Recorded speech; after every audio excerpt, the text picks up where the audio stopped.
Hello, everybody. This is Mr. Goods coming to you from the great city of Grand Rapids, Michigan. Today, we're going to talk about the Great Pyramid of Grand Rapids. Now, hearing that, you may be thinking, is it like the pyramids of Egypt with pharaohs and hieroglyphics and tombs? Or perhaps Grand Rapids has a stunning new casino hotel like the Luxor in Las Vegas? Well, not exactly. But first, I decided to try and find this elusive structure on my own. So I set out on a winter Saturday, exploring the town, trying to find the pyramid on the north side of town. Then I took a tour of the west side of town and hit some streets I'd never seen before, when I finally decided to check a map. And that led me to the southeast side of town, just actually over the city limits, where the elusive structure finally came into view on the right side of my car. And then I took another drive-by just to get a better look for you and for me. Now, you may be asking, why not get closer? Well, there's a reason for that, and it's not because there's a curse upon all who enter and try to steal from the pharaoh's tomb. Nope, there's just signs on every single driveway to the property warning you to stay away. Now, why is that? Well, first let's talk about what the pyramid was, and then we'll talk about what it is today. First opened in 1989, the pyramid was created by the Steelcase Corporation as their R&D center. Never heard of Steelcase? Even if you haven't, I probably bet you've seen their products. Steelcase was started here in Grand Rapids in 1912 as the Metal Office Furniture Company, which frankly is a straightforward name if I've ever heard one, and it grew to provide furniture for commercial structures, offices, and schools all over the U.S. and beyond. I even remember my teachers' desks in elementary, middle, and high school, like this one pictured here for sale, were all made by Steelcase.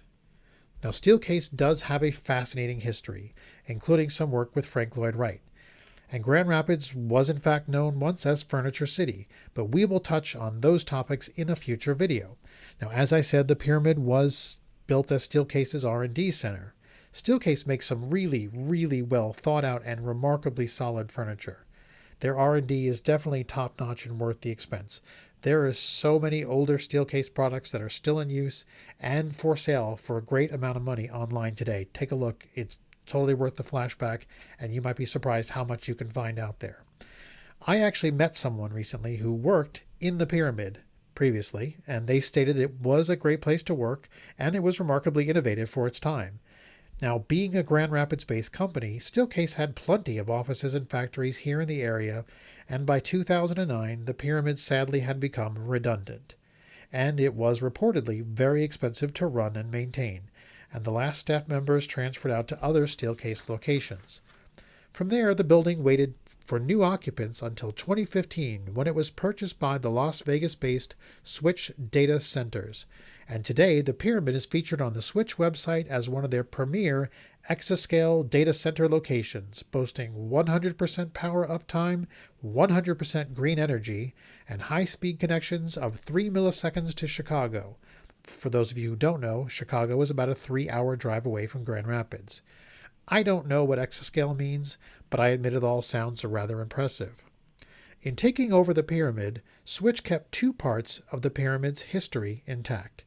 First, they retained the building's renowned Synergy pendulum, which is a spherical compound pendulum that swings between the points of sunrise and sunset, and it's located in the pyramid's atrium.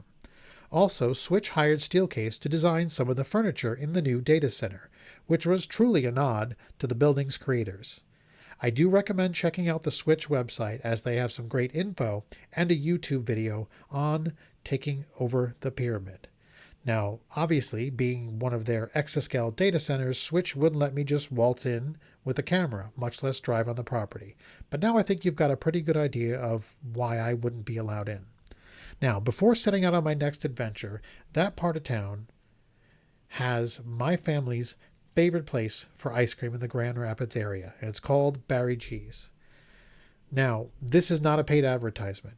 Barry G's is literally just the best ice cream I think I've ever had. And I truly recommend, if you're in the area, checking out the pyramid or just checking out Grand Rapids, you need to stop by Barry's and try some. Okay. Now, presuming you're watching this video from somewhere other than the Midwest United States, you're probably wondering, okay, where is Grand Rapids? Grand Rapids is a city of about 200,000 people, including yours truly, and it's located on the Grand River in western Michigan. In fact, at the time of this video being recorded, the city is getting ready to celebrate its 175th anniversary. Now, there's a lot of Grand Rapids history that, yes, I will cover in another video, but I first, in this video, wanted to clarify this city's name. Yes, you can guess that the grand portion of the name Grand Rapids comes from the name of the river, but are there actually rapids here in the river? Kinda. But there used to be rapids.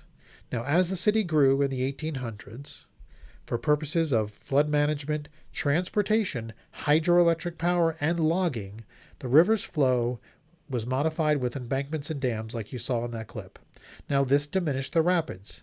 Now, to be fair, it was these alterations of the river that helped Grand Rapids become the first city in the U.S. with hydroelectric power for commercial lighting, which was in 1880.